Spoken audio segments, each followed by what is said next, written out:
Live at Lunch is produced by KRFC 88.9 FM in the Ginger and Baker Studio in Fort Collins, Colorado, and supported by the Music District, a music-centric gathering place to cultivate talents, support professional development, and encourage connections.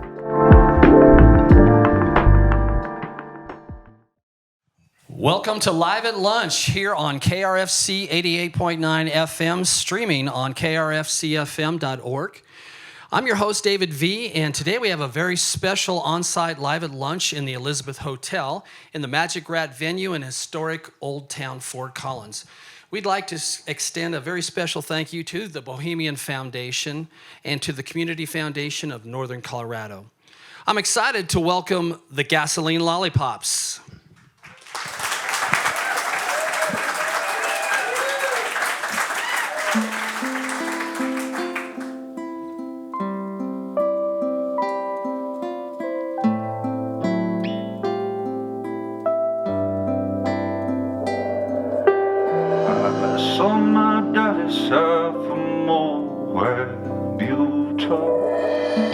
Caught in the snares of a black magic brew. I left his bones for dust, twilight pale, but he followed me down to Tupelo with the rest of the ghosts on the Natchez Trail.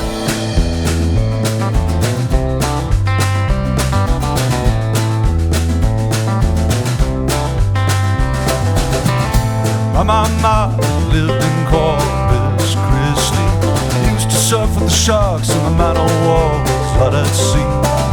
Till one day the monsoon came to visit Texas. Tsunami thought she looked good, had her for breakfast.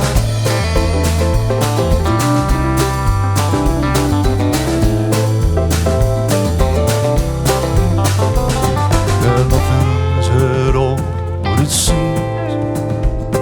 It's all mirages and dreams. I'm just running lost among the smoke and steam.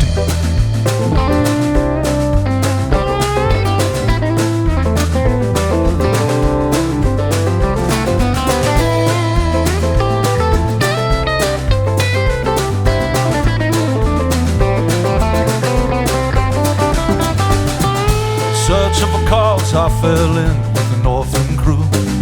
Dug a tunnel all the way from the Bay of Fundy to Cataloo. In celebration of my destination, tried to shake their hands, but they disappeared just like I feared. Left me standing alone in no man's land.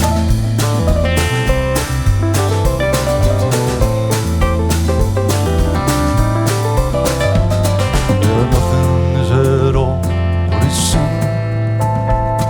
It's all mirages and dreams. Yeah, I'm just running lost among the smoke and steam.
I got rain most every day. Together we sweeten the world, alone I'll wash away. Hey, hey, hey. Together we sweeten the world, alone I trust in decay.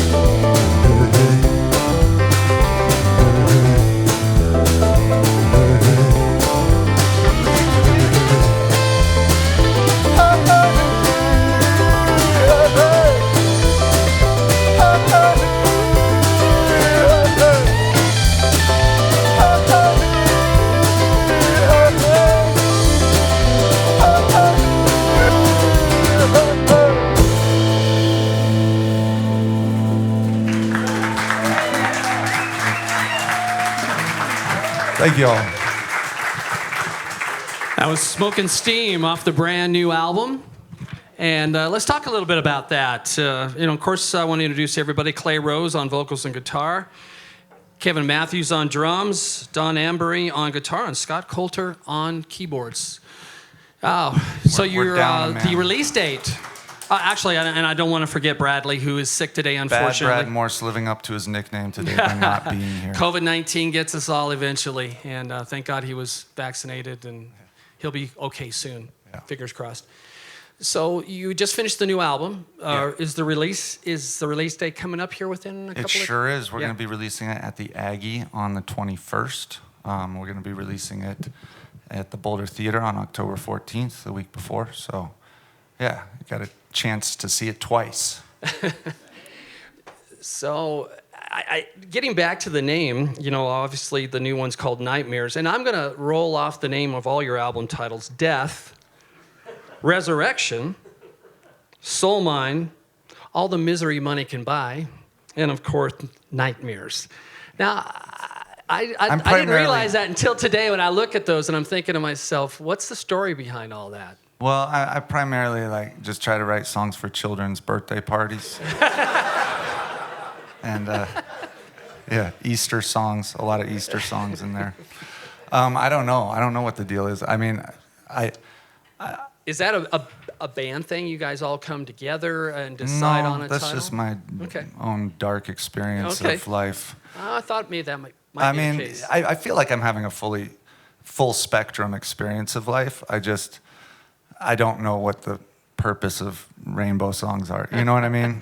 I'm sure there is one, just not for me. That's not your inspiration, obviously. Yeah, so I guess to be serious, I would say that when I was 12 years old, I was pretty dark. I'd had a rough go of it as far as a childhood goes, and I was feeling pretty hopeless. And I watched Sesame Street and everything, and it didn't help. But then I found Leonard Cohen's first album.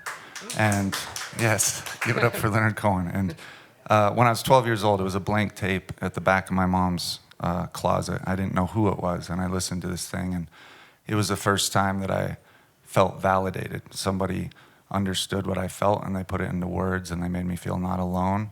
And I can never describe the impact that had on my life, to be seen by someone who never saw me, right? But I felt seen, and I felt validated, and I felt like there was a place in the world for me. And I don't know, my instinct was to give that back and help other people to have that experience, so that I can make anonymous blank tapes to be found in the bottom of depressed people's closets, yeah. And hopefully they find them at the right moment, and then my job is done.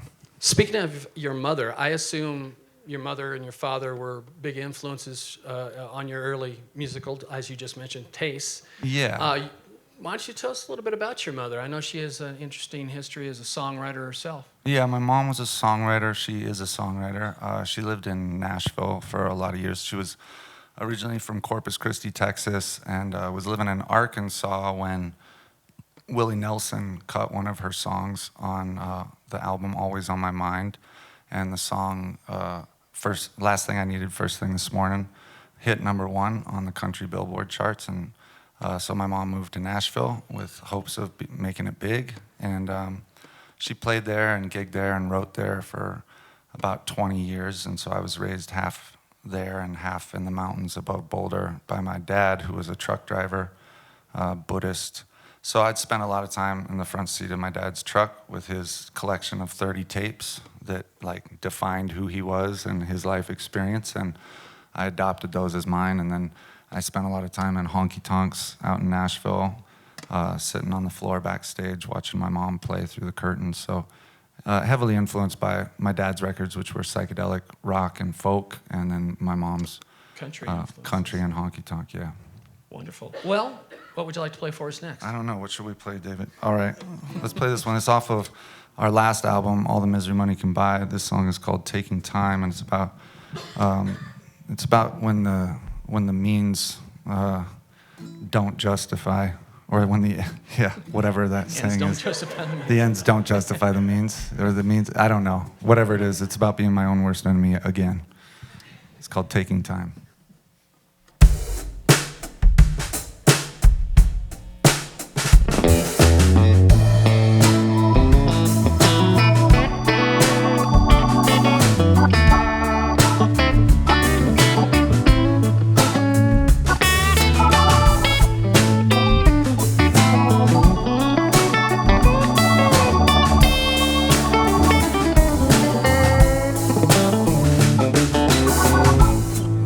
Taking time to make time and spend it all on the ones I love. When I get home, I see I've been blind to the things that a home is really made of. Empty room where children play, empty bed where lovers lay, empty highway and a heart full of longing today.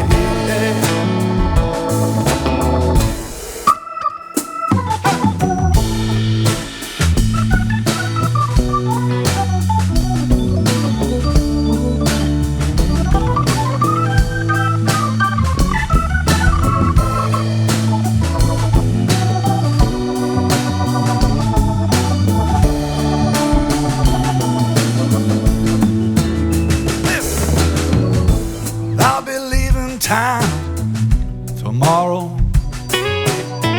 and chasing down that American dream.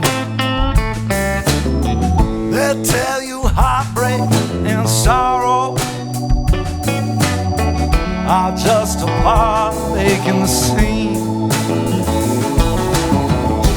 Empty room where children play, empty bed where lovers lay, empty highway and a heart full of longing today.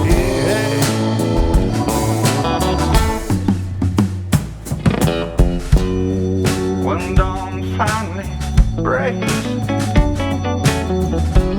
on this lonely night, I will see your face fade into the light of a new day.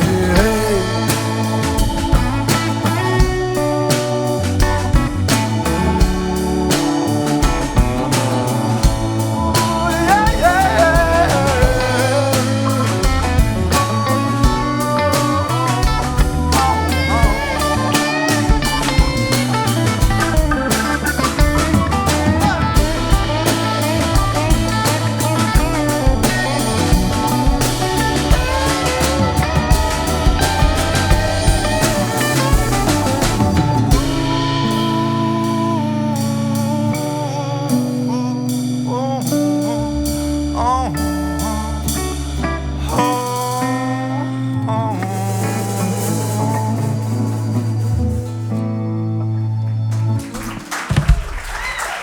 Thanks, y'all. So where did you record the new album Nightmares at? Recorded at, well, it's for Octave Records. The studio that they used for this album was Animal Lane Studios out in Lyons. And so Octave Records is a record label out of Boulder, and they record exclusively to, what's it called?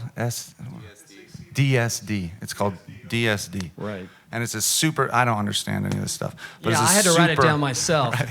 Super high quality, like beyond anything that we can hear or dogs can hear or bats or anything. And it's a full thing, right?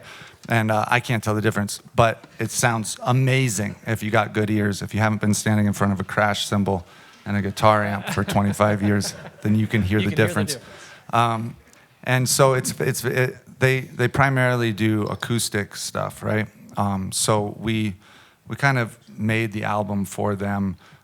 We reinvented a lot of our older songs in more acoustic, spacious ways. We added a lot of psychedelic layers, and it's a very different record than what we're used to making. And then we took it to Andrew Berlin at the blasting room here in Fort Collins and had him mix it, and because it was a little too acoustic, a little too raw for us, right? So we had him put a sheen on it, and overdubs and additional. No overdubs, no. Okay. All he did was just remix it, but it sounds like an entirely different record than what Octave put out. But if you want to hear the raw acoustic, no frills version, you can go to Octave Records, and they have it posted there, so you can listen to it there in its naked form. And then very soon, we've actually released 2 singles already on Spotify that you can hear of the Andrew Berlin mixes, which are the psychedelic styly. To reiterate that, they did it on 24 karat gold CD. Did they? Yeah, that's what they way said. More than I'm worth. At standard resolution, What a those waste of CDs gold. were cut directly off the DSD master using Bit Perfect state-of-the-art Zephyr filter. See what I'm talking about? Boy, I had to write that down. Pearls before swine, if you ask me, but whatever. Which recording do you prefer? I don't know. You know, I listened to the Octave for so long; it was really ingrained. And the first time that I heard Andrew's mix, I was taken aback, and I was like, "Oh no, we've made a terrible mistake." But then I sat with it, and now I've been listening to it, wearing it out. So there's just it's almost like 2 completely different bands almost, if you can believe it. All that's different is the mix, but it puts it in a totally different genre. What's the best place for people to obtain a copy of the recording and also to get information about future shows? And, immediately the best place is to go to the Aggie Theater on the 21st, and you can buy a copy from us. And you'll have CDs there available? Yes, we will. Did you do vinyl also? We haven't done vinyl yet, but it's on the punch list. Yeah, that has a longer turnaround, and this was sort of a crunch time operation. So we got the CDs ready to go on the 21st. If you want to get vinyl or T-shirts or CDs or anything else later on down the road, you can go to gasolinelollipops.com, and we'll take care of you there. And has upcoming show schedules and things Yep, like that. everything you need to know. Wonderful. Are you going to play the new single? I think you just released one a couple days ago, do? didn't you? Yeah, we're going to play the new single. So this song is called Midnight Dance. Let me tune up real quick.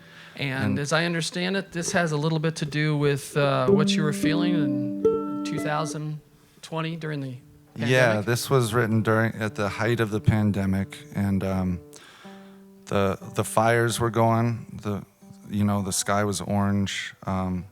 Denver was burning as well from the George Floyd riots, and it was a peculiar time to be a parent of a newborn baby and unemployed and literally watching the mountain burn from our window. And we bought all these air filters to run because my daughter she's got really bad asthma and eczema, and so we're just trying to huddling into our little tiny 1-bedroom apartment, the 4 of us and our dog, and just feeling like we were in a bunker really, and asking myself what's the best way to bring hope and light into this household. And I don't know that this hit the nail on the head, but this was my best effort. It's called Midnight Dance.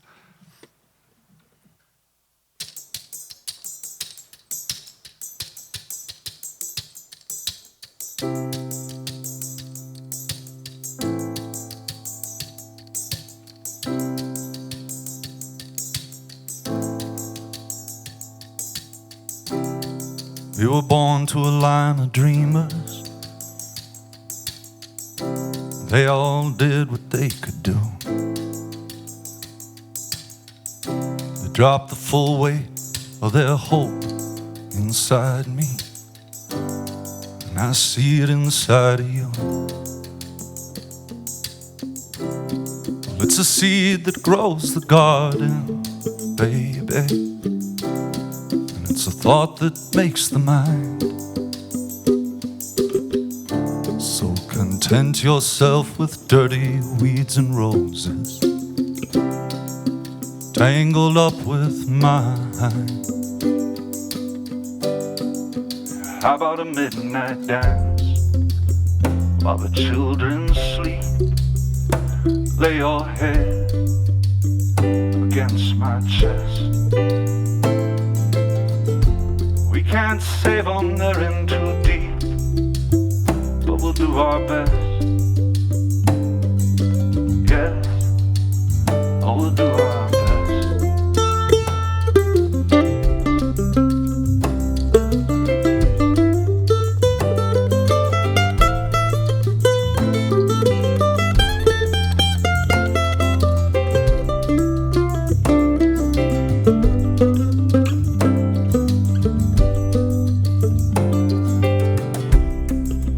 Black man to the Mother Earth, everyone is tired.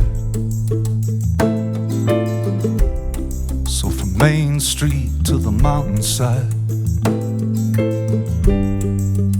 everything's on fire. And we can't live in the shadow of this pipe, so we try to shine a light. We were taught to turn the other cheek. These dogs were trained to fight. So how about a midnight dance while the children sleep? Lay your head against my chest.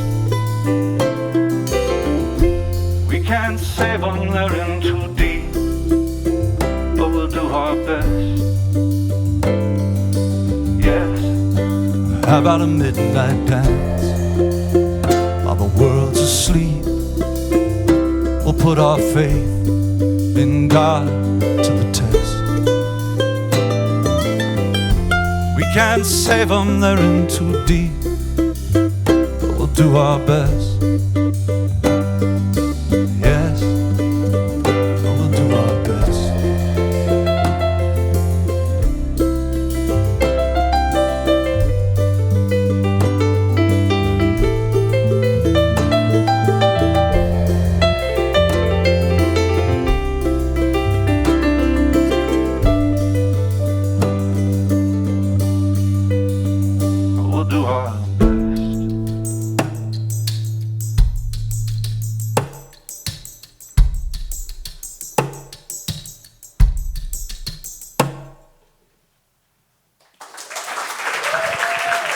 Thank you all.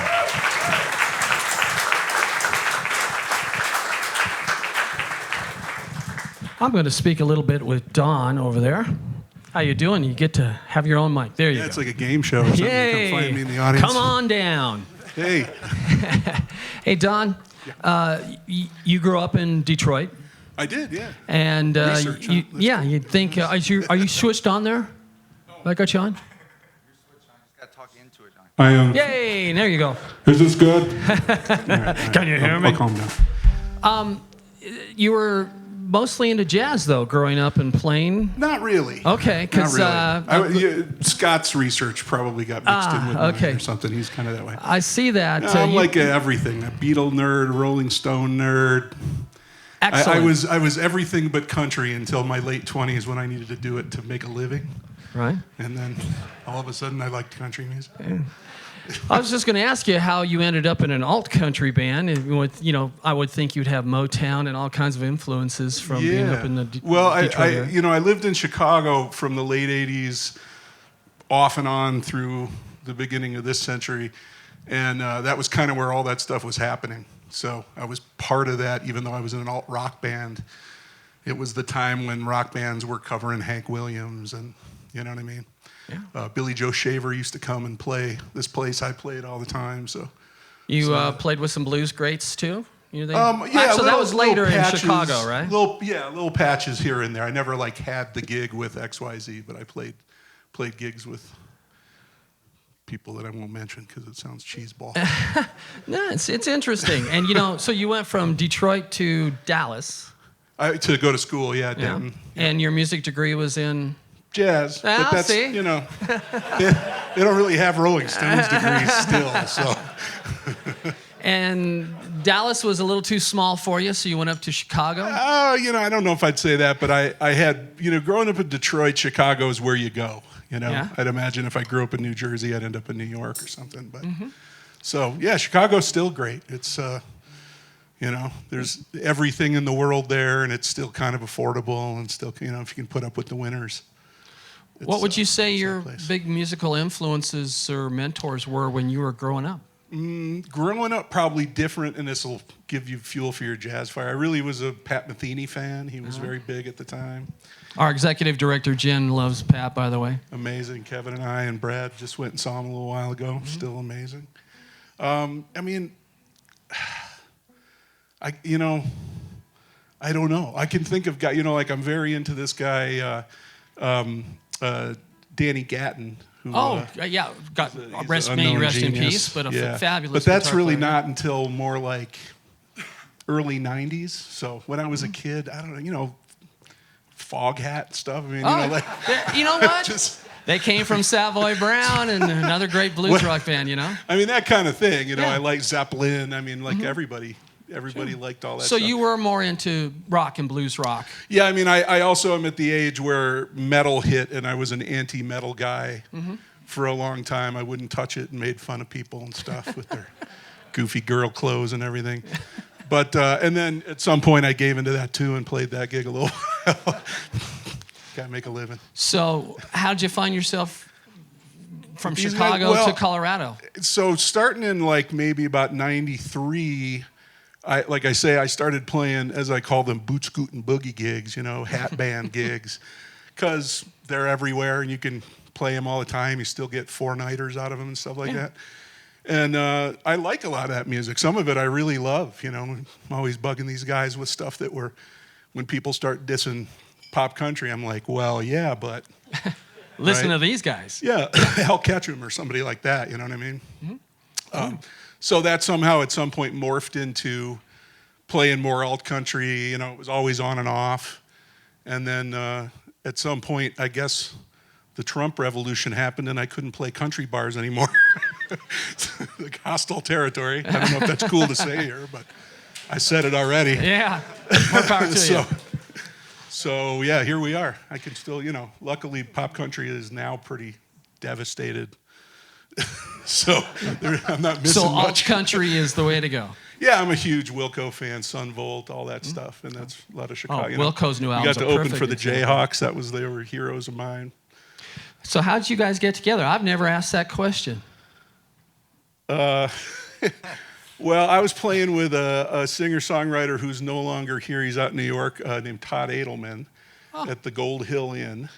And Clay showed up and started talking about rock and roll and stuff. What were we talking about? Zeppelin and the Stones kind of thing. I don't know. I've often said that so I haven't had a drink of alcohol in almost 7 years, but I say that the two things that I'm really grateful to alcohol for is my wife and Donnie, because without alcohol, I wouldn't have had the courage Haven't to met approach either of either them. one of them. So I don't remember what we talked about that night. I don't remember that night. I remember the following Tuesday that Donnie came walking into the Waterloo where we had our regular Tuesday night gig, and he's carrying an amp and a guitar, and he's coming right for the stage. And I turned to my bass player who had been with me that night that I met Donnie, and I go, who is this guy? It looks like he's loading in. Like, and Kenny goes, yeah, you invited him here. I was like, what? He's like, yeah, last Friday you invited him to come here. I'm like, oh, great. I'm like, this guy, oh, he's gonna suck, you know? And he comes up on stage and he starts unpacking. He's like, hey, and I go, okay, well, yeah, I don't have charts for you or anything. Donnie's like, that's fine. I go, okay, well, this song is in E. He's like, that's fine, just play. I'm like, yeah, right, like. And holy cow, he blew my mind, and he didn't know the songs at all. I didn't even, from that time on, I never told him what key anything was in or anything. And he plays the same on them today as he did the first night he stepped on stage. So, a genius is this man. Yeah. Shucks.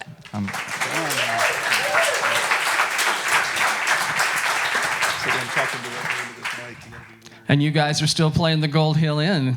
Yeah, we are. That's the best place on earth. That's where we met. He was playing the Gold Hill Inn that night, and that's my favorite venue to play on earth. And I played Red Rocks. I still say Gold Hill Inn is the best place to play. What are you going to play for us next? What are we going to play? We're going to play Nightmares. This is the Title song track. of the new album.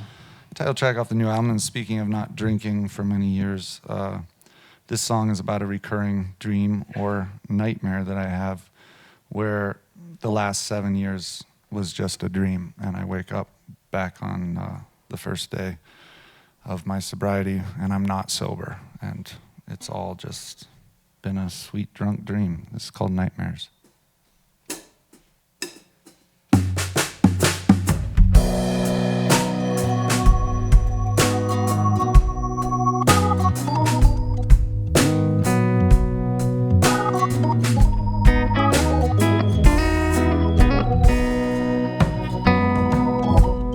I've been waking up in fits, fumbling in the dark, afraid that when the lights come on, I won't know where you are.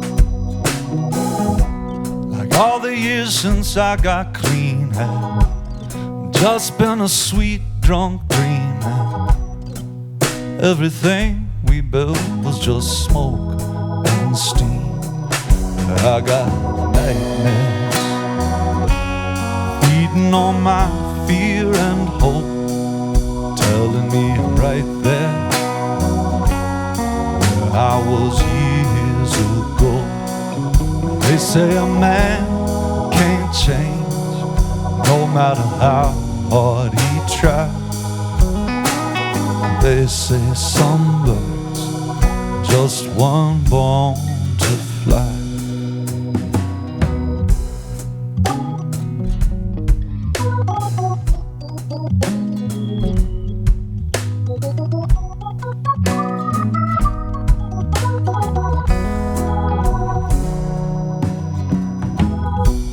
Some say it's impossible to turn hard luck charitable. Well, I say it's a miracle that I've come this far. 'Cause I've been living rough and clean on lollipops and gasoline, just cradling a young man's dream in an old man's arms. Yeah, I got nightmares feeding on my fear and hope, telling me right there where I was years ago. They say a man can't change no matter how hard he tries. They say some birds just weren't born to fly. I've been living with this hangover all of these years. Everyone I know is sending me prayers. I've been burning bridges and grinding gears. I got plenty of fight left in me here.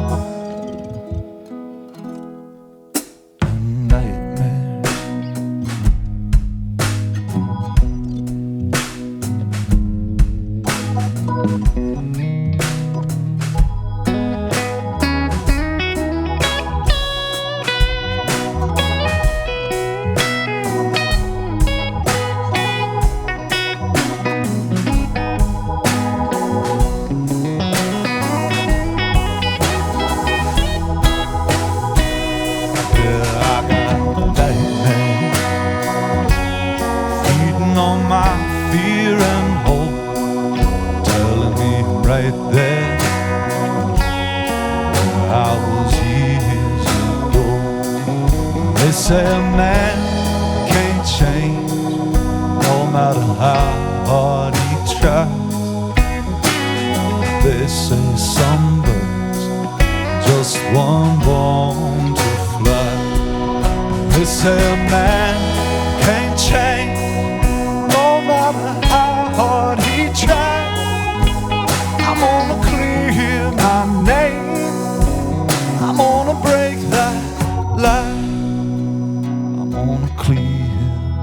pain. I'm gonna break that.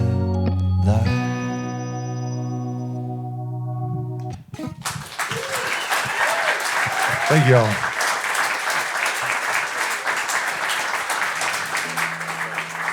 I'm going to chat a little bit with Scott Coulter here on the keyboards. Is this on? Yes, this is on.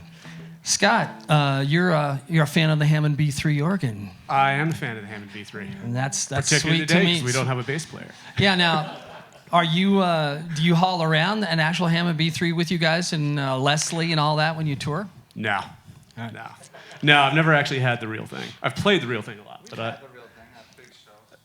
yeah, occasionally, once in a while. Yeah. Do you sample it into your keyboard? Is that how you're getting the sound? Oh no, I'm just using a Nord. Okay. Yeah, so it's a clone wheel. All right. Yeah.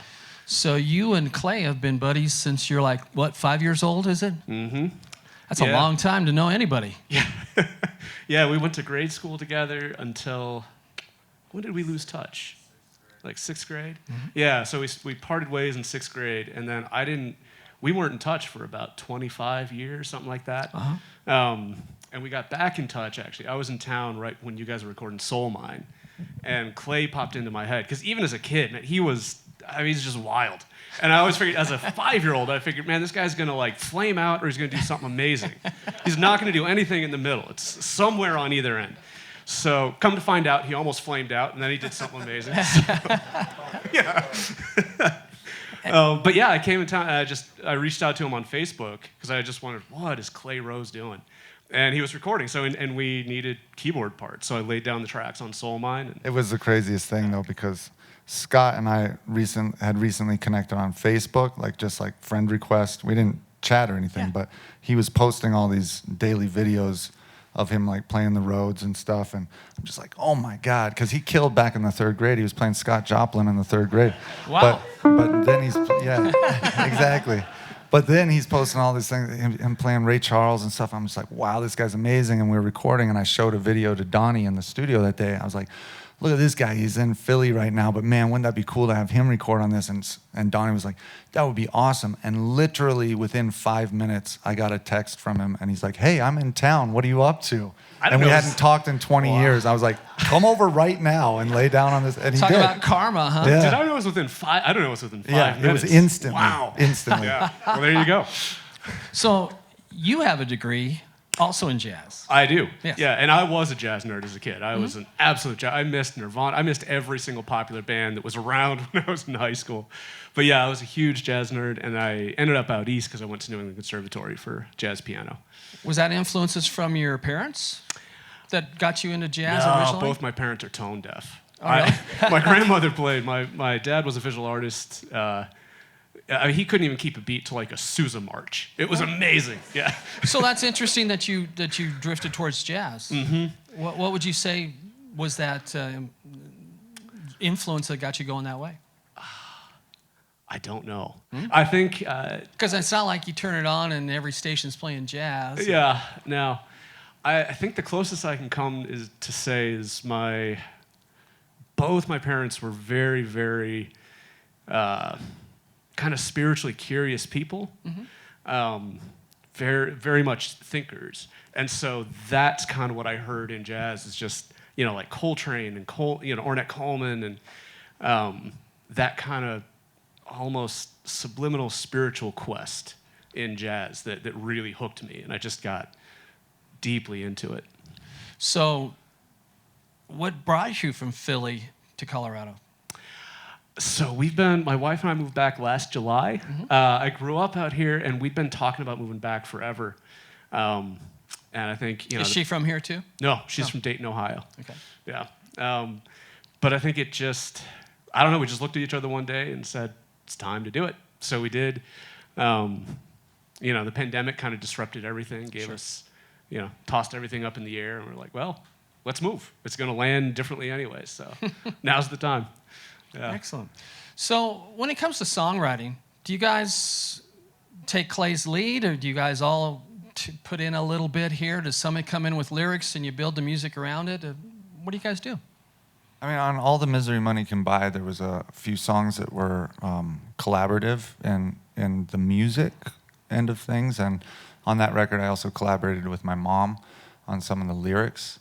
But for the most part, I write the songs and then I bring it to the band, and then they might say, oh, I think it needs a bridge here, or we should, flip the bridge and put it over here. And obviously they all write their own parts and work together to form the dynamic of the song. And then a lot of times Kevin will be like, I think we have enough shuffles, why don't we try something else? And he'll change the feel of it and the tempo of it. And so, so it's a collaborative effort for sure. Yeah, for sure. Like I'll bring in the rough sculpture, and then we'll all put the features on it together.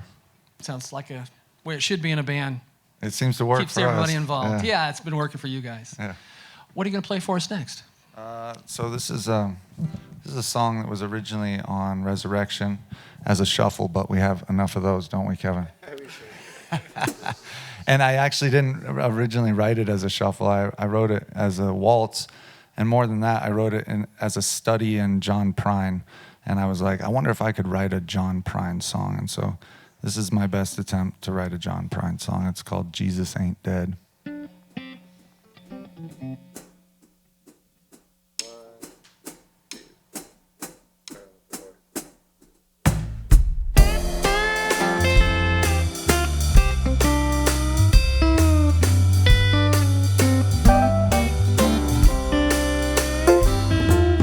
Jesus ain't dead, he's asleep home in bed. And Elvis is cooking him eggs. Hendrix and Joplin, they went out to go shopping. They'll be home before noon with the digs. All of God's children are out busy building an ark for to sail on the flood. But the wafers ain't meat, no, they're just made of wheat. And no one ever got drunk off of blood. So pass that wine around, my friends. Redemption will just have to wait. We'll be drunk by the time this world comes to an end, and I'll see you at the old pearly gates. That's why.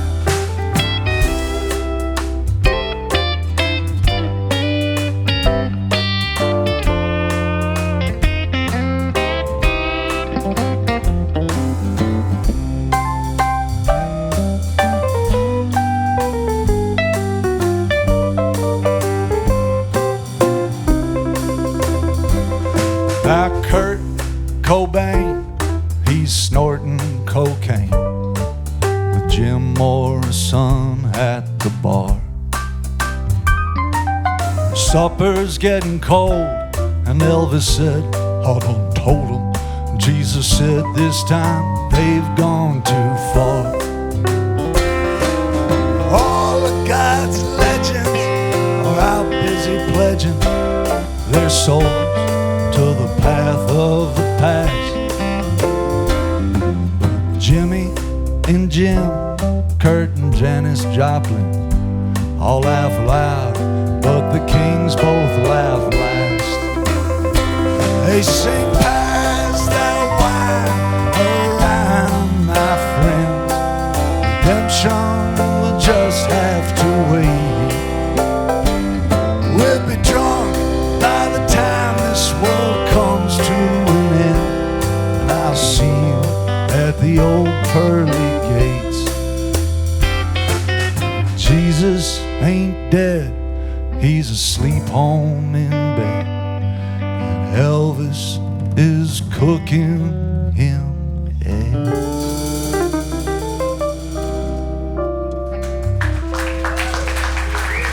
Thanks, Alan.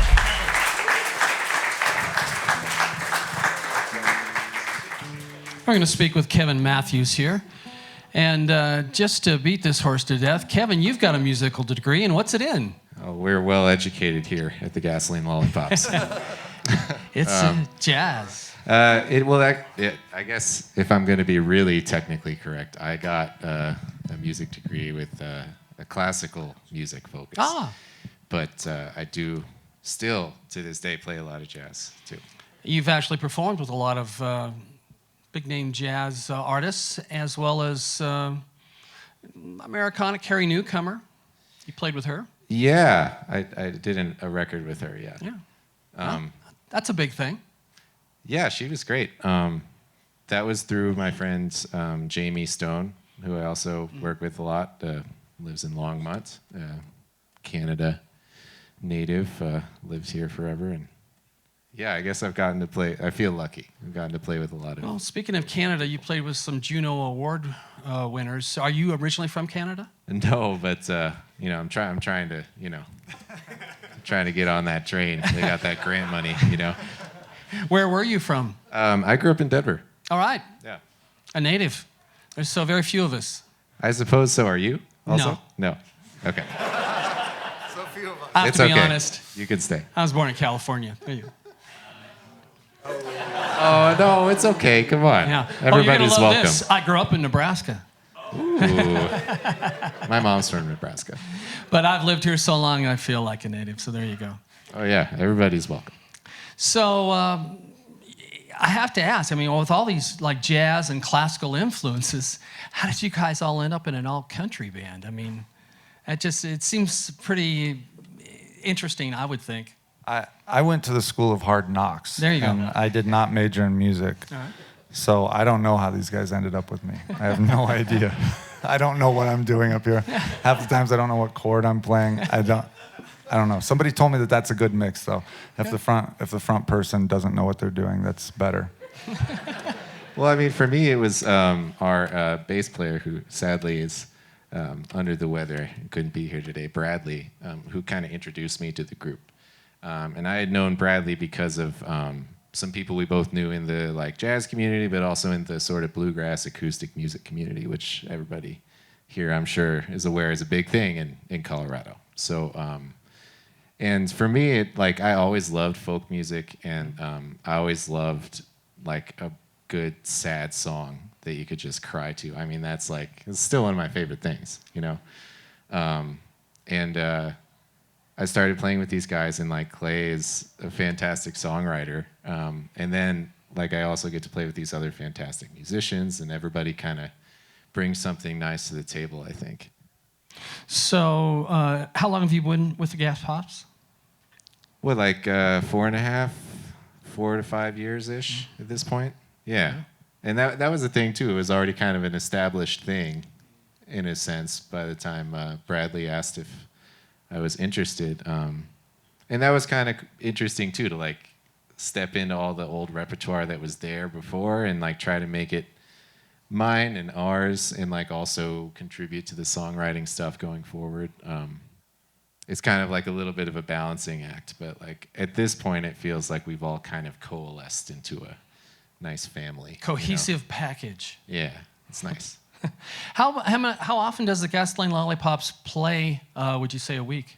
I mean, this last couple of months, it was 3 or 4 times a week, but that's peak season, you know? And so, I don't know. I mean, I go crazy if we don't play a couple times a week. Well, I know you do a ton of solo stuff, too, or duo. Is it with Bradley on the bass? Sometimes I do duos with Brad. Sometimes I do duos with Scott or Donnie, and a lot of times solo. And then we also do work with Wonderbound Ballet Company in Denver. We've done...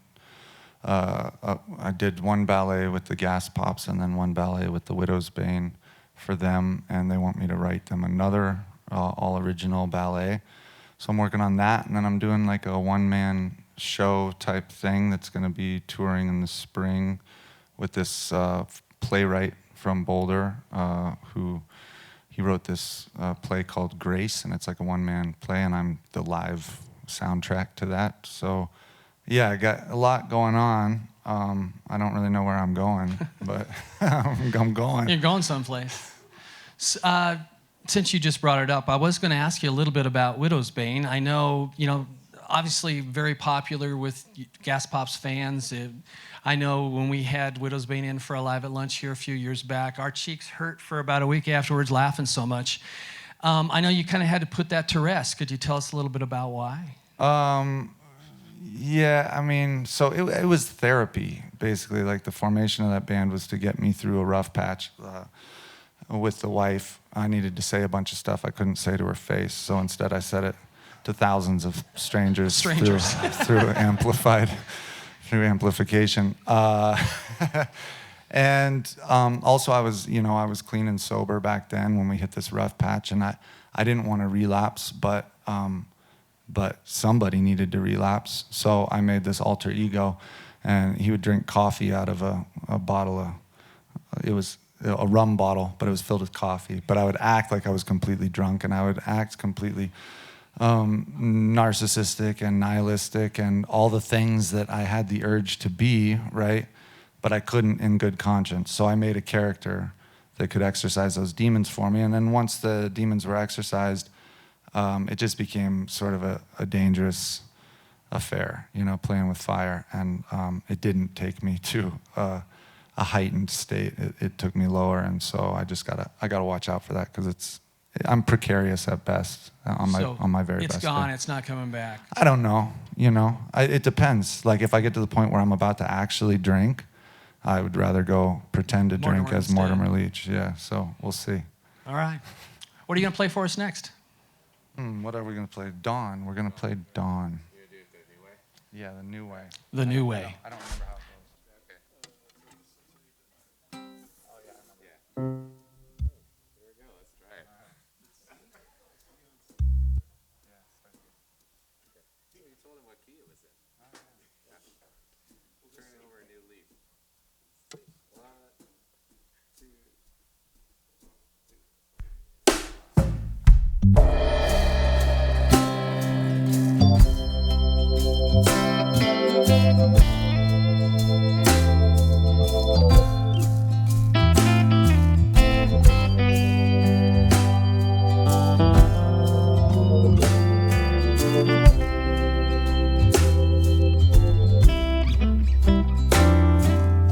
Dawn opened my window, came into my room stumbling, sent my alphabet block, dream castle crumbling, fumbling for the light switch, singing in pitch with the lark. She moves slow and graceful, pulling the stitch that holds me to the dark.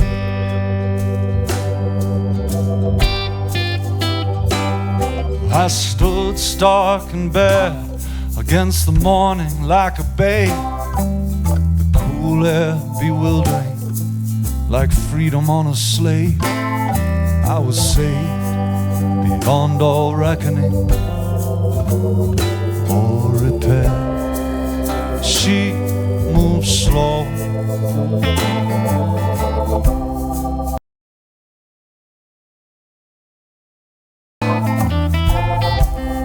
killing with kindness the nightmare.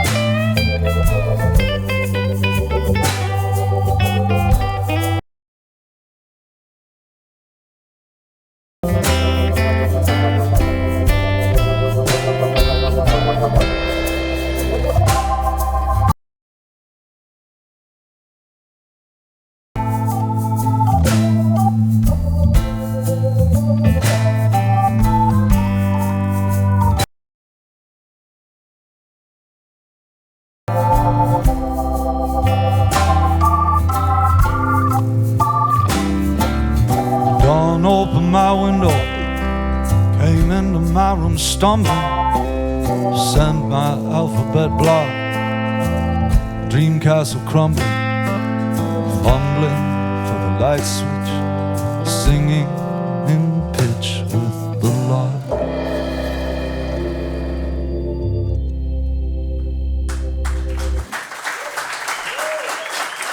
Thank you all. You're listening to the Gasoline Lollipops here on Live at Lunch, KRFC 88.9 FM, streaming live at krfcfm.org. And before we go any further, I'd like to thank our fantastic video team of Chris, Eric, and Jeremy today. They always do a fantastic job. And a huge thank you also to our Crack Audio team of Rock Fan today. Great on sound. Thanks, guys. I'd also like to remind everybody watching and listening today to go to our, please take that time to go to our KRFC RadioVision YouTube channel. And you can view all of the previous Live at Lunches. Of course, today's Live at Lunch, you can watch as much as you want. And while you're there, we'd ask you to please subscribe to the channel, as it helps the musicians just as much as it helps KRFC. Well, we've got about 6 minutes left. What would you guys like to do? We'll take you out with our big hit. This is our big hit. Just hit a chord. It's just, I will hit a chord. I'll hit 3, which is baffling that's all it takes. Well, thank you, Gasoline Lollipops. So we appreciate you showing up for Live Thanks so at much Lunch for here coming tonight. out, y'all. Yeah, thanks for having us.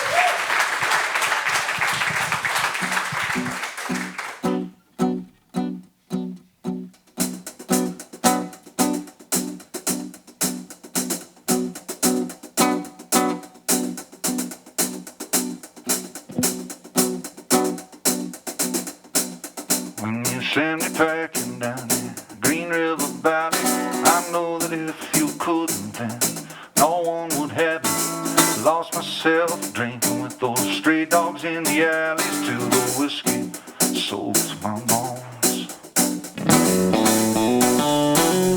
Till the night came on cold, going off that muddy river. I felt so goddamn old, I didn't have the strength to shiver. On my swallow whole.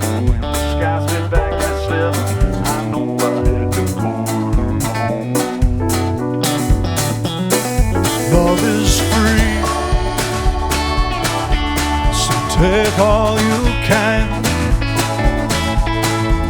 You just don't ask me to be the bigger man. Yeah, 'cause I'm all spent. Well, I gave all I had. Yeah, I guess living a good life, brother, made me bad. You gonna chase that girl, gonna get that money, gonna break the world. I know you think it's full of honey. Maybe someday I'll look back and think it's funny how you always had to burn it down. Yeah, but right now in the ashes, choking on smoke, I find it hard to grasp this crazy kind of joke. I'm squinting through the tears, 10 years of life and hope. Well, I know you ain't coming back around. Love is free, so take all you can. And I won't ask you to be the bigger man. Yeah, 'cause you're all spent. Well, you gave all you had. I guess living a good life, brother, made you bad.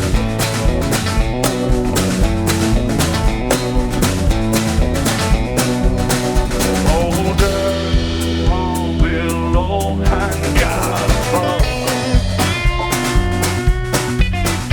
Old train of your armies from my blood.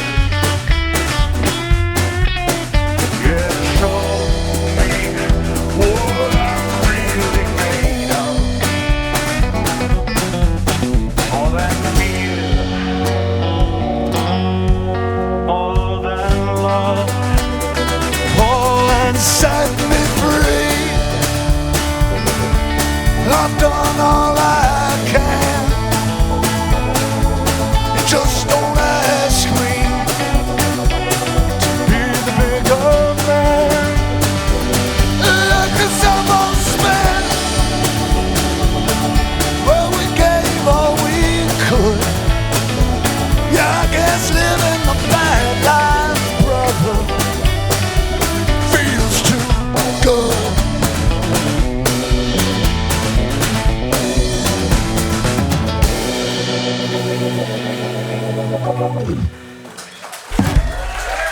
Thanks, y'all. Thanks so much for coming out.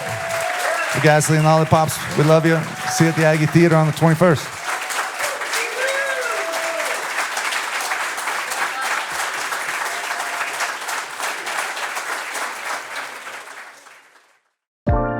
Thank you for listening to Live at Lunch, and thank you to the Music District here in the heart of Fort Collins, Colorado. Live at Lunch is produced by KRFC 88.9 FM in the Ginger and Baker studio. If you'd like to appear on Live at Lunch, email our music director, David Vacek, at david@krfcfm.org.